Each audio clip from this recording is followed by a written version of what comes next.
छात्र छात्राओं, आज हम कक्षा 9वीं के सामाजिक विज्ञान विषय में यूरोप में समाजवाद एवं रूसी क्रांति के बारे में अध्ययन करेंगे। पिछले अध्याय में हमने फ्रांसीसी क्रांति के बारे में अध्ययन किया था और फिर उसके बाद में फ्रांसीसी क्रांति के बाद यूरोप में फैलते जा रहे स्वतंत्रता समानता के शक्तिशाली विचारों के बारे में पढ़ा था।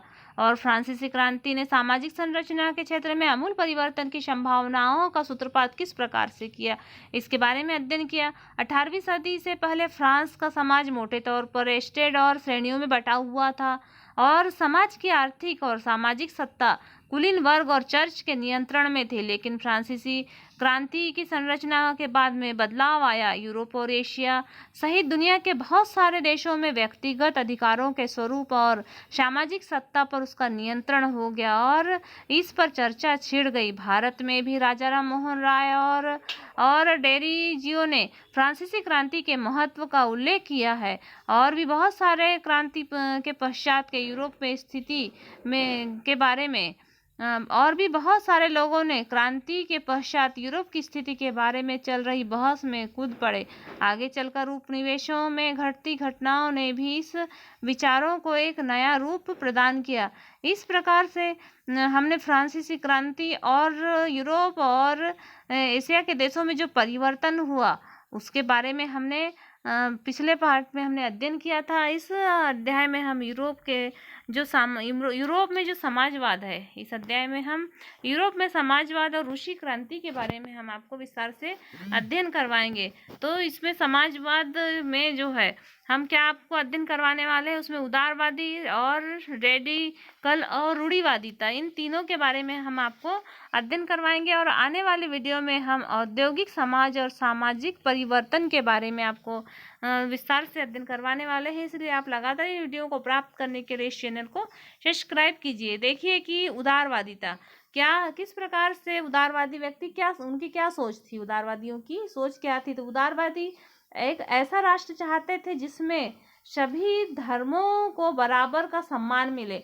मतलब उदारवादियों का मुख्य उद्देश्य था कि जितने सभी धर्म हैं उनको बराबर का सम्मान मिले। उस समय यूरोप के देशों में प्रायः किसी एक धर्म को ही ज़्यादा सम्मान दिया जाता था। देखिए कि हमारे भारत देश में सभी धर्मों को सम्मान एक जैसा मिलता है, लेकिन यूरोपी जो देश है उसमें सिर्फ कोई एक विशेष धर्म पर फोकस किया जाता था। तो जिस प्रकार की ब्रिटेन की सरकार किस धर्म को ज़्यादा सम्मानित करती थी, तो चर्च ऑफ इंग्लैंड का समर्थन करती थी। तो यदि क्वेश्चन में आया न्यू टाइप में कि ब्रिटेन की सरकार किस धर्म का समर्थन करती थी, तो चर्च ऑफ इंग्लैंड। और ऑस्ट्रेलिया और स्पेन की सरकार कैथोलिक चर्च का समर्थन करती थी। और इन्हीं सब चीज़ों का उदारवादी क्या करते थे, विरोध करते थे। उदारवादी समूह वंश आधारित शासकों की अनियंत्रित सत्ता के भी विरोधी थे। वे सरकार के समक्ष व्यक्ति मात्र के अधिकार की रक्षा के पक्षधर थे। उदारवादियों का कहना था कि सरकार को किसी के अधिकारों का हनन करने या उन्हें छीनने का अधिकार नहीं है। यह समूह प्रतिनिधियों पर आधारित एक ऐसी निर्वाचन सरकार के पक्ष में था जो शासकों और अफसरों के प्रभाव से मुक्त और प्रशिक्षित न्यायपालिका द्वारा स्थापित की गई हो, कानूनों के अनुसार शासन कार्य चलाए। और यह समूह लोकतंत्रवादी नहीं था। लेकिन यह समूह कैसा था, लोकतंत्रवादी नहीं था, मतलब जनता के तंत्र को उस पर विश्वास नहीं रखता था। ये लोग सार्वभौमिक वयस्क मताधिकार यानी सभी नागरिकों को वोट डालने के अधिकार के पक्षधर नहीं थे। तो उदारवादी सभी नागरिकों के वोट डालने के पक्षधर नहीं थे। वे कौन सा व्यक्ति वोट डाल सकता है उसके पक्षधर थे, वे जिसके पास में संपत्ति धारित, मतलब जिसके पास अत्यधिक मात्रा में संपत्ति है वो ही वोट डाल सकता है, इस चीज़ के समर्थक थे। तो एक तो धार्मिक ने सभी को समान अधिकार मिलने के भी पक्षधर थे और दूसरी ओर ये लोग सभी को मतदान करने का अधिकार नहीं होना चाहिए, ये इस चीज़ के पक्षधर थे। अब हम आगे देखते हैं कि रेडिकल समूह कौन सा समूह है, रेडिकल समूह के लोग ऐसे सरकार के पक्ष में थे जो देश की आबादी के बहुत यानी रेडिकल समूह के लोग ऐसे सरकार के पक्ष में थे जो देश की आबादी के बहुमत के समर्थक पर आधारित हो। इसमें से बहुत सारे लोग महिला मत यानी लोकतंत्रात्मक सरकार लोग जो जनता का तंत्र है और जिसके द्वारा जनता के द्वारा जो व्यक्ति चुना जाता है उसके पक्षधर थे। और ये महिला मताधिकार आंदोलन के भी पक्षधर थे। तो ऐसा कौन सा समूह है, न्यू टाइप में आ सकता है कि ऐसा कौन सा समूह है जो महिला मताधिकार आंदोलन के समर्थक थे, तो वो कौन सा समूह है, रेडिकल समूह। उदारवादियों के विपरीत ये लोग बड़े जमींदारों और संपन्न उद्योगपतियों को प्राप्त किसी भी तरह के विशेषाधिकार के खिलाफ थे। वे निजी संपत्ति के विरोधी नहीं थे, लेकिन केवल कुछ लोगों के पास संपत्ति के संकेंद्रण का विरोध जरूर करते थे। मतलब निजी यानी कोई व्यक्ति विशेष की संपत्ति के विरोधी नहीं थे, लेकिन संपत्ति कुछ ही लोगों यानी बहुत कम लोगों के हाथ में ही होना, केंद्रीकरण मतलब कुछ लोगों के बीच में ही संपत्ति होना, बाकी लोगों के पास नहीं होना, इस चीज़ के ये विरोधी थे।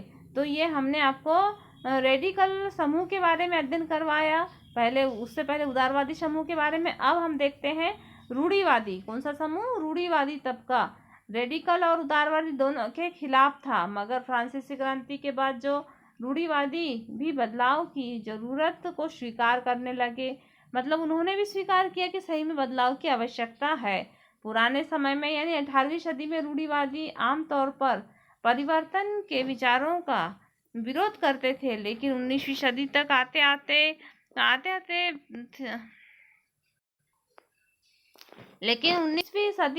आते आते वे भी मानने लगे कि कुछ परिवर्तन आवश्यक हो गया है, परंतु वह चाहते थे कि अतीत का सम्मान किया जाए, अर्थात अतीत को पूरी तरह ठुकराया न जाए और बदलाव की प्रक्रिया धीमी हो।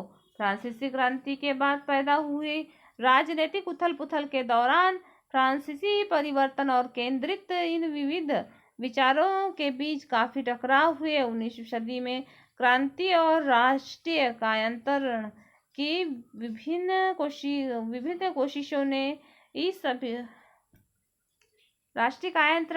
कोशिशों ने इन सभी राजनीतिक धाराओं की सीमाओं और संभावनाओं को स्पष्ट कर दिया। इस प्रकार से हमने आपको उदारवादी और रेडिकल और रूढ़िवादी के बारे में अध्ययन करवाया। आने वाले वीडियो में हम आपको औद्योगिक समाज और सामाजिक परिवर्तन के बारे में विस्तार से अध्ययन करवाएंगे, इसलिए आप लगातार इन वीडियो को देखते रहिए। और जो IMP क्वेश्चन लग रहे हैं, न्यू टाइप वाले क्वेश्चन लग रहे हैं, तो आप अपनी उत्तर पुस्तिका में उनको नोट करते हुए चलिए और अपनी पढ़ाई जारी रखिए। धन्यवाद।